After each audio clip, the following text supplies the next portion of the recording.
Det her er nok det største projekt, jeg nogensinde har lavet. Det her er Dragehjernes landsby. Den består så af 3 dele.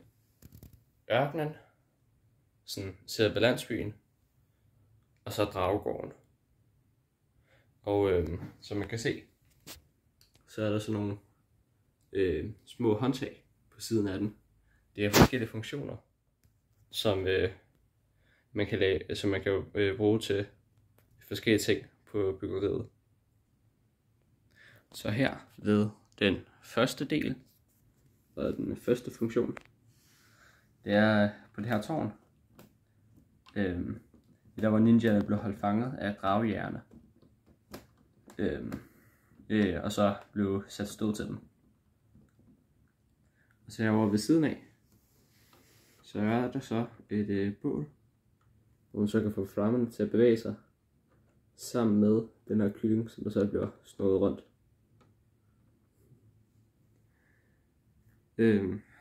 Og så inde i selve landsbyen her, så kan man så åbne porten her,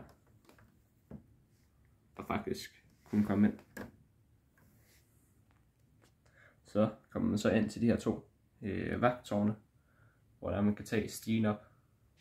Men det her tårn om bagved, det har den sjove ting, man kan få den til at vælte ved at dreje på den her.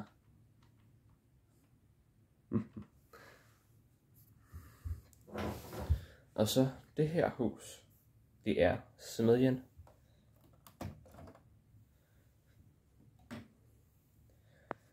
Og den har hele 3 funktioner.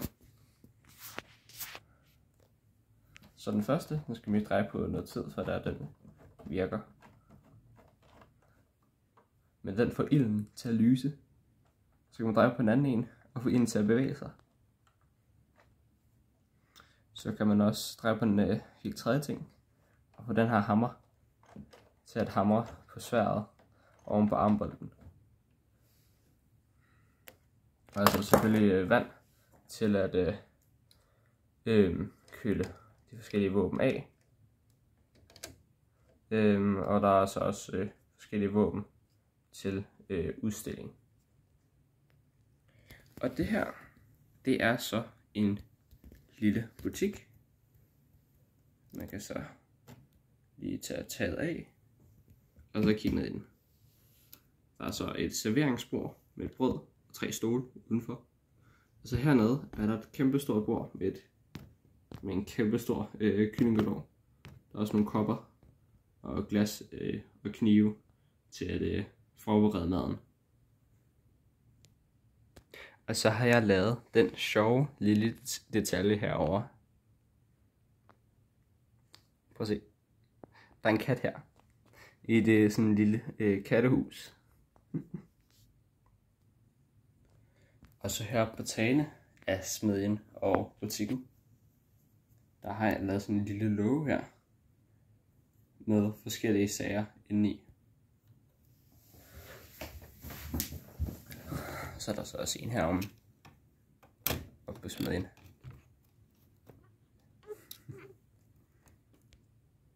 Og så er der så Dragegården, hvilket så er den største af alle delene. Til at starte med, så kan man dreje på den her, for at kunne komme ind i selve Dragegården.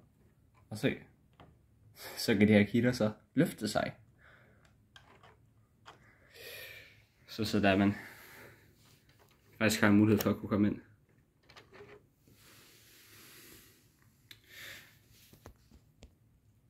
Men man kan også gå op på trappen her og hen til fængslet. Så skal man åbne døren og smide en figur ind, og så lukke igen. Og så ved at dreje på den her, så kan man få den til at falde igennem en faldelem og direkte ud i Dragegården for at blive et af en drage. Og så er der selvfølgelig selve porten, hvor dragene så kommer ud.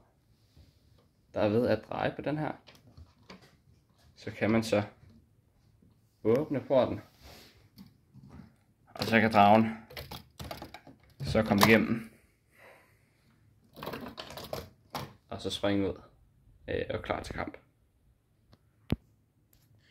Og så mens at ninjaerne så bliver og totalt destrueret af dragerne, så er der så tilskuerpladser heroppe,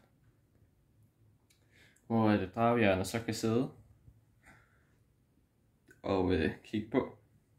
Og så selvfølgelig heroppe, der er så det store kranie, hvilket er Iron Barons trone, op over selve porten. Og herover der er nok en af mine yndlingsting. Det er oppe på det her høje tårn.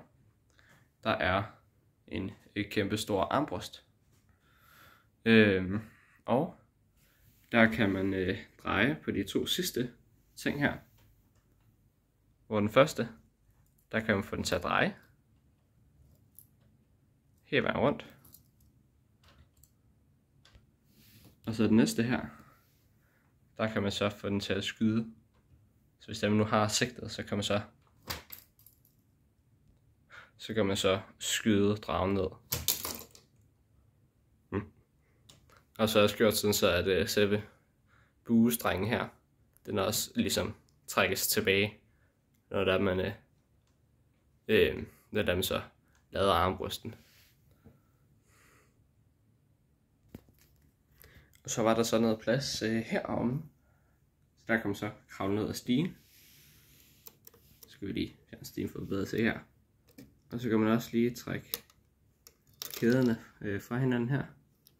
Og så er der et våbendepot herinde til dragejerne, hvor de nu opbevarer diverse våben og skjolde. Og så herover der har jeg så lavet et vakkelvognt toilet. Så man kan så åbne den, så ligger så toiletpapir nede på gulvet, og der er vand, der sprøjter op af toilettet. Så det var så Dragejernenes by med 12 funktioner og 3 separate dele.